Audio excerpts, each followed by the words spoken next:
Someone in my comments asked if my son was away at his dad's for the couple days because I mentioned that he was away. And my response to that was H to the hell no. I'm making shepherd's pie for dinner, and I thought maybe I would take this opportunity to share a little bit about how I became a single mom. I'm going to give you a condensed version because I only got about 3 minutes, but I'll do my best. So here we go. So I've known my son's father my whole life almost. I used to bowl with him growing up, so I did know him, but we weren't together very long before I found out I was pregnant. I was very scared, yada, yada, yada, and I actually ended up losing that baby as a stillbirth, and to this day, it's still a pretty triggering moment for me. It was devastating. Even though that baby wasn't planned, I was still just heartbroken. So what do? Not the healthy thing. I immediately started trying to get pregnant again, and within a month, just over a month of having that baby, I actually got pregnant again. Which the only good thing about this situation is I can proudly tell him that he was and wanted. So while it wasn't the best decision to get pregnant right away, I would never change my decision at all. I probably should have done some therapy or something to help deal with it.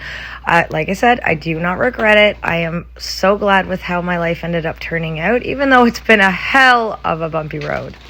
Everything happens for a reason. I wouldn't have Jesse if I hadn't lost that baby. So I usually take one day of the year to mourn that baby and just kind of have my dark day.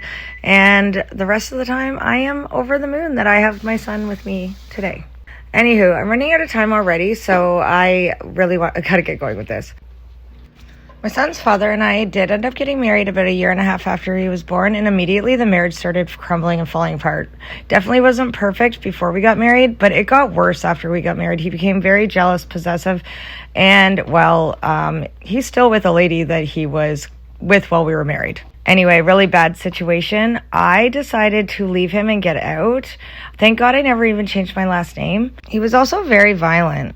I ended up having to go to the Bethesda House in Bowmanville to get away from him, and there they hooked me up with a family law lawyer that told me for finances, I should probably just quit my job. At the time, I was working at a minimum wage job at a digital marketing agency. Anyway, they told that I should probably just quit my job and go on welfare. So what did I do? I got a job as a server nights at the Corral in Oshawa, 3 nights a week, and I worked full-time during the day.